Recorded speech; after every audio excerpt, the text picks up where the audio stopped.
So moving on to our last session for the day, which is Mr. Dilip Raghavan, the editor of Paint India, who's going to talk about Paint 2. May I invite Mr. Dilip on stage and request Mr. Govind Lula to join us on stage and present a bouquet to him. A little about Mr. Dilip Raghavan, who is the Managing Director of Color Publications Private Limited. Can we give them a big hand, welcome them on stage, request Mr. Govind to please hand over a bouquet and welcome him. Mr. Dilip Raghavan, the Managing Director of Color Publications Private Limited, a graduate in engineering from Mumbai University, has pioneered many innovations in the publication. Color Publication is the publisher of Paint India, the only periodical focused on paint industry in India, recording the progress of the industry for over 6 decades, 60 years. The company also organizes the Paint India exhibition, a biennial event which showcases all that is relevant for the coatings industry. I'll be there surely. The exhibition attracts participants and visitors from all across the world. Mr. Raghavan. Okay. Thank you once again to IPCA for having me here. I've, I think, attended almost all of IPCA's functions, and it's always my pleasure to be here. I'd like to start my speech by acknowledging Jatin. If you could please stand up, Mr. Jatin Agarwal, because I had the pleasure of listening to him yesterday. All of us had, and I think it was one of the most wonderful talks that we had. So a big round of applause for him. And it also brings me to a point which is a humble request to IPCA that from now on when you're looking for a keynote speaker, I think you should look deeper within. There are a lot of hidden talents amongst yourselves at IPCA, or at least amongst the industry. I think we get too enamored by calling politicians and bureaucrats who frankly have nothing to do with our industry. Here are people who have given their lives to this industry, who continue to give their lives to the industry, and who at least know what they're talking about. So I think, you know, diplomacy aside, we should really engage more with our own fraternity and unearth gems like Mr. Jatin Agarwal.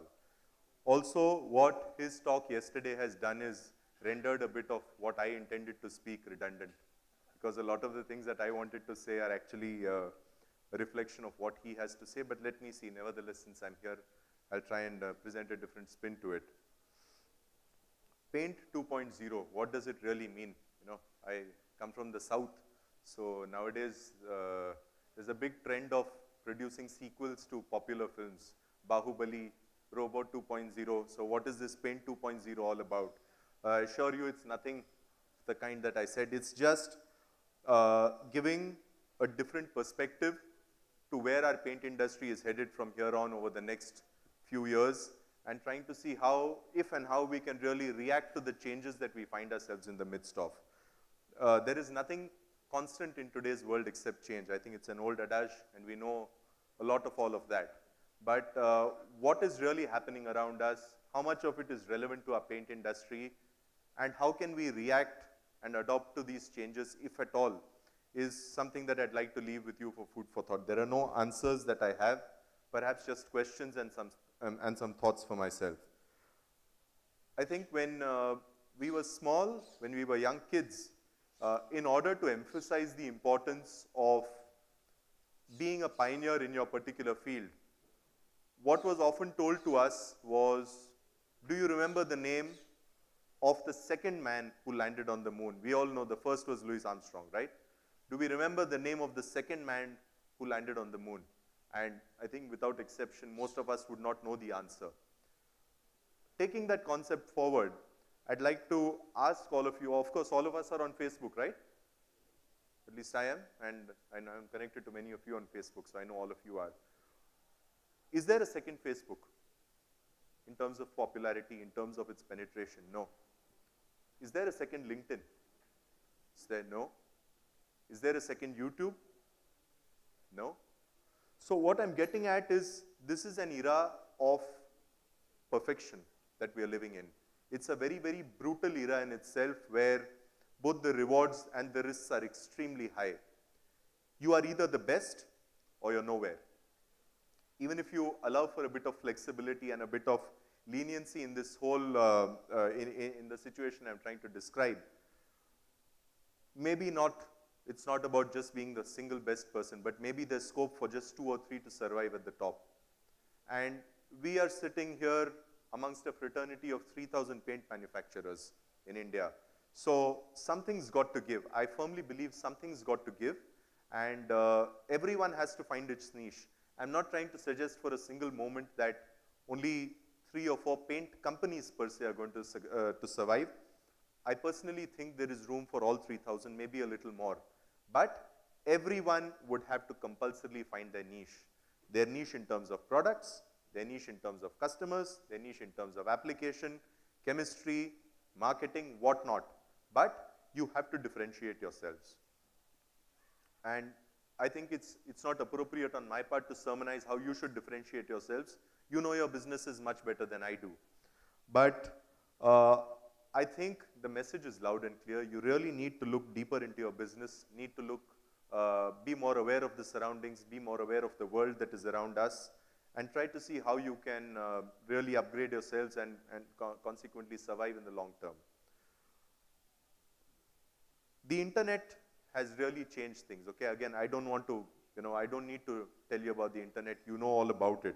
But I think the internet has really changed the way we conduct our businesses, the way we think about our businesses, the way we approach it, and even the way we transact with our businesses.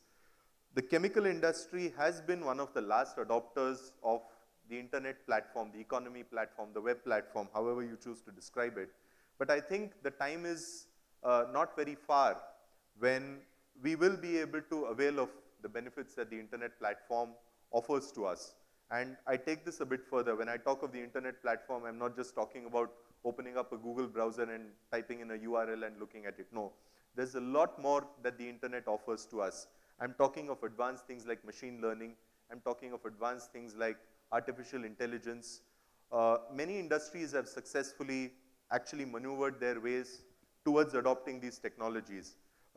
Let's try and picture a situation where you as a paint manufacturer, okay, yourselves as a paint manufacturer or a supplier to the paint manufacturing industry, what you would normally do is you would have a product, you would then go out and start discovering customers, you would find a customer, try to engage with him, you go from building a relationship to then trying to sample a product, from sampling a product to try and getting it approved to becoming a dedicated supplier, and that is a normal life cycle that's there.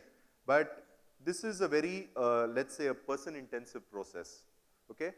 How about a scenario where, just by being present on the web, by being present as a part of an internet, a larger, internet-based platform, you are actually able to discover these kind of customers. You are able to study their behavior over a period of time. You are able to understand what their implicit and their explicit needs are. And you are able to reach out to them without them even knowing that you exist till now. You're able to reach out to them, you're able to tell them what their needs are, you're able to tell them how you can fulfill those needs, and you're actually talking to them then in a language that they would understand better, rather than standing at their doorstep with a sample in your hand or something like that. This is actually, it's something that's been done very successfully in the B2C industry. I don't want to, for a moment, suggest that our industry is a B2C industry. It's a very B2B industry predominantly. But there are significant learnings that are there. Now, take for example, just a simple thing is Facebook. Again, it's nothing but an internet-based or a web-based platform. The other day, I needed to buy football gloves for my son. So my wife, on a completely different machine, through using her Amazon login, actually logged in and tried to look for football gloves. She found it, that's it. Now, a few days after that, I logged into my Facebook account, and the first advertisement that came to me was football gloves for my son, or football gloves for a 12-year-old. How did this happen? I don't think it was a coincidence. Because my wife is linked to me on Facebook as a relation, and because she has used that same email ID that was linked to her account on Amazon, looking for this, the machine learning or the artificial intelligence or the search engines were so powerful and so incisive that they were actually able to link all of this up and show me that this is perhaps what you want. This is the kind of intelligence This is the kind of intuition, this is the kind of incisiveness that is there in the world around us. Now, if and how it is applicable to our industry is for us to figure out going ahead. Okay? You might just say, but ye apne industry mein aisa nahi hota hai. It doesn't happen today, agreed. But it could happen tomorrow. And the biggest mistake we could be making today is to believe that what is happening in the world around us is not going to affect us. Again, Jatin, you made my life both more easy and difficult. Easy because I'm going to simply quote examples from what you said yesterday. Difficult because after your speech, perhaps no one's going to remember mine, but that's okay. I'll live with that. The Kodak example that he gave yesterday. People, I mean, they actually had the whole technology with them. But because they did not respond to change, because they thought, you know, they're the best, and because they thought the market is actually going to demand or the market is going to readily accept or absorb the technology that they impose upon them, they're nowhere in business today. So that is the risk that any enterprise today runs. Being complacent, being naive or being ignorant to technology is a big, big risk. And all of us, including myself, we must be alive to this risk and see how we can respond to it. Even in the chemical industry, okay, luckily, specialties are still perhaps, let's say, a few steps away from being affected from this. But anyone who deals in commodities, I'm ringing a warning bell. Anyone who deals in commodities today, the internet is going to really disrupt the way the chemical industry buys commodities. It's not yet happened, but it's a matter of time before it happens. Okay? Products which are not specification driven, products which are not necessarily quality driven, products which are readily available, these are going to be bought off the internet, and it's just a matter of time. So please, please be aware of what the challenges could be and consequently what the opportunities could be also in this particular space. Also, the examples, some of the other examples that were given yesterday, or let's say, I mean, look, none of this is rocket science, okay? We're all on Facebook, WhatsApp, and we see these random forwards. So I'm sure all of you must have heard about this whole big story that Facebook is the biggest social media network, but they do not own content. Airbnb is the biggest hotel chain network, but they own no inventory. YouTube is the largest provider of videos, but they own no content. So a lot of these businesses are, what they're simply doing is aggregating content that you provide or we provide, throwing it back to the users in an intelligent way. And these are multi-billion-dollar enterprises which are here to stay forever. So my point is, what we need to understand is we need to understand the power of community that exists out there today. We must understand that there is a lot of realization, there is a lot of finding, there is a lot of intelligence that is hidden today, waiting to be tapped, and your business could either be a beneficiary of this or it could either be a sufferer of this. Which also means that we must also try to diversify our client base. Gone are the days when you could sit with 6 or 8 clients, assuming that businesses would go on forever. Loyalty is a good thing, but it's also a very brutal world today. So you could be, again, gaining or losing businesses for a few rupees. And you cannot start saying, oh, I know you from my grandfather's time. They'll say, a good thing, come and have a cup of tea with me tomorrow, but that doesn't determine the way we do business. Okay? We have to be more professional in our approach. We have to be more flexible. We have to be very, very robust with our business models. We have to understand that the clients out there have multiple options in terms of suppliers, multiple options in terms of technologies, multiple options in terms of the various business models that they're engaging in. So we have to be at the top of our game. We should not leave ourselves to the vagaries of how our customers or how the business dynamics might actually unfold. It's a limited time frame that I've got, and I really do not want to, extend my time frame. So in 20 minutes, I kind of just wanted to leave you with some of these thoughts. We must try and understand what technologies are there available for us. Being representatives of predominantly the SME sector, we have limitations on time. We have limitations on manpower. Now, all of us sitting here, one half of us is probably glued into the talks that are going in and the people that are there. But one half of our minds are probably wondering what's going on back in our factories. Production chalu hai, warehousing mein kya ho raha hai, pata nahi. We are not sure what's happening. But this is where there are a lot of disruptive technologies that are also coming in. I'm sure many of you have heard about the Internet of Things, where your whole ecosystem, your manufacturing ecosystem, your distribution ecosystem, your processes, your billing, everything is connected. It's all interconnected. And this is a wonderful thing for us to happen, because sitting here while you're listening to my talk, you could actually be governing what's happening in your production environment and in your sales facility out there. We must understand these technologies. We must break out of the silos that we are operating in today. This is really going to determine the way our businesses go. And I dare say a few years from now, all of us could either be sitting pretty, or some of us might just not be here. I don't want to paint a grim situation, because as I said, both the challenge and the opportunity comes in amply equal measure. We have one good thing that's happening in our industry, and I must say, is that we have the influx of a lot of youngsters coming into our industry. When I joined about 15 years back, that was actually a concern that I had.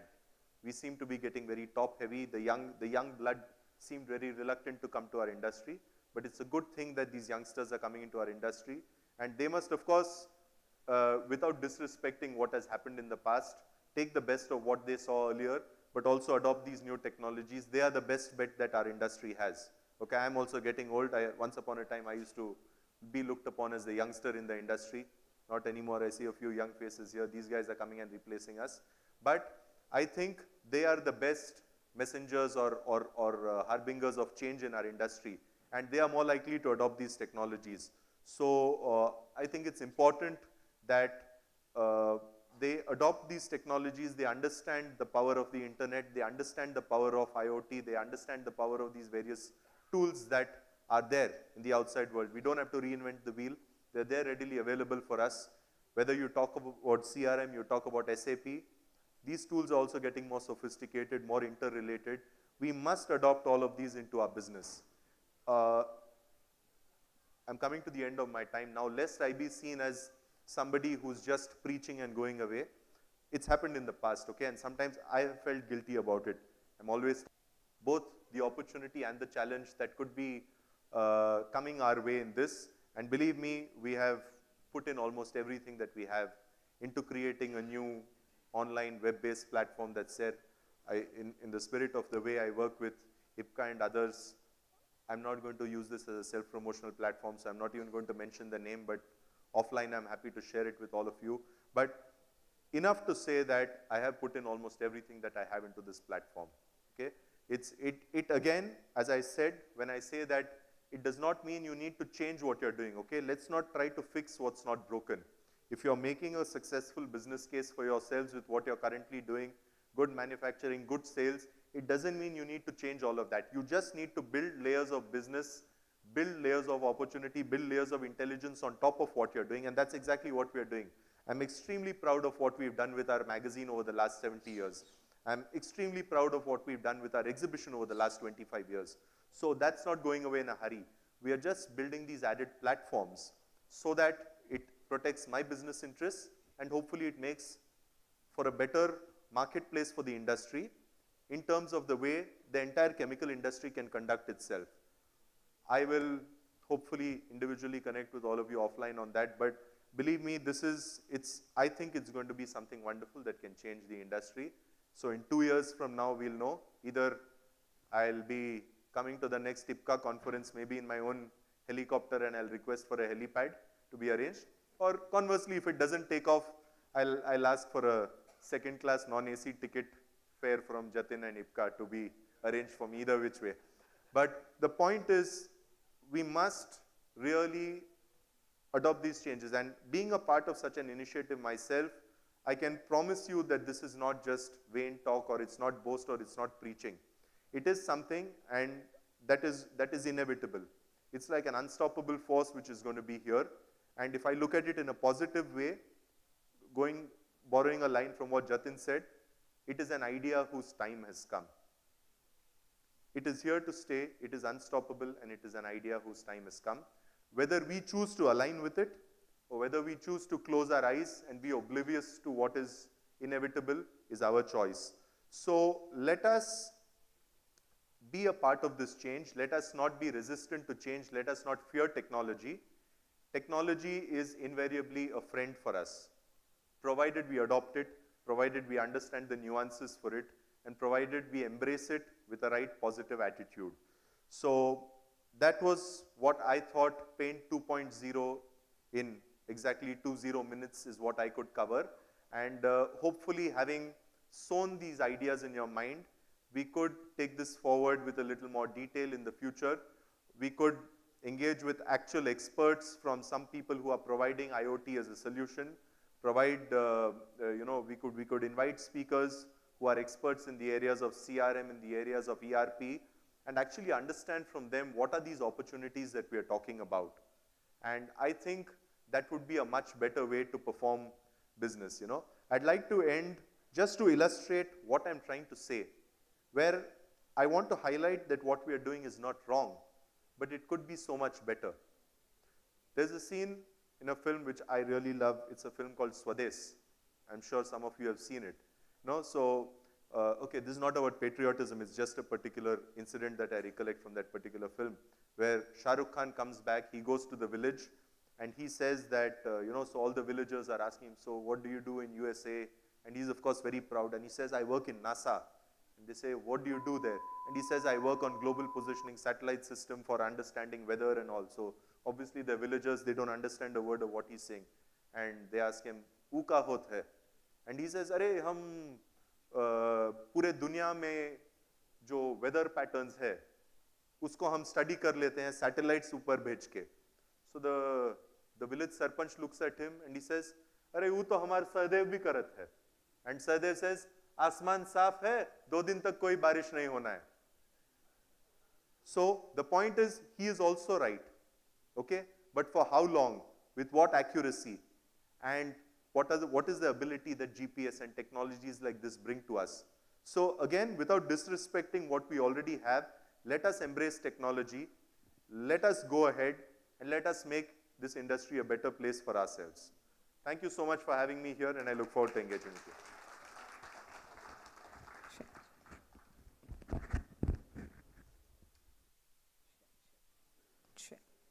Thanks a lot. It's time for the lucky draw now.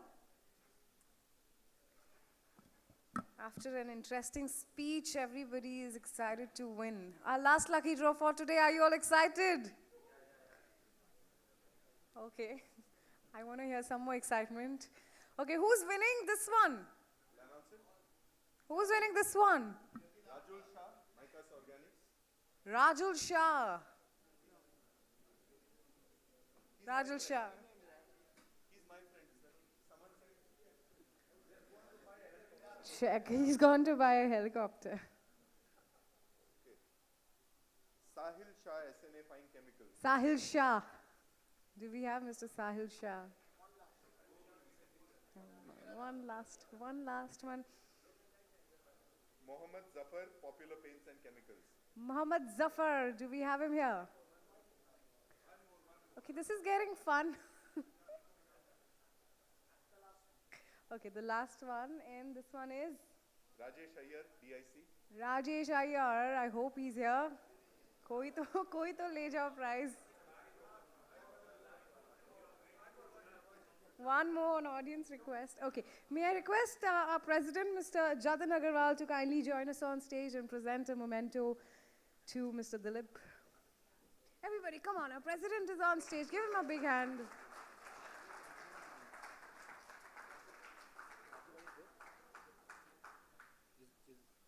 Is Zaki bhai here, please? Okay, he's not here. Just a second, ma'am. Dosto, first of all, thanks for being here. And we all know the oratory skills of Mr. Dilip Raghavan.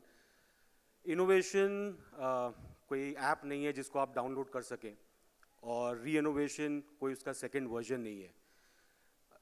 Dilip Raghavan has been a beautiful orator and has got in-depth knowledge on the industry.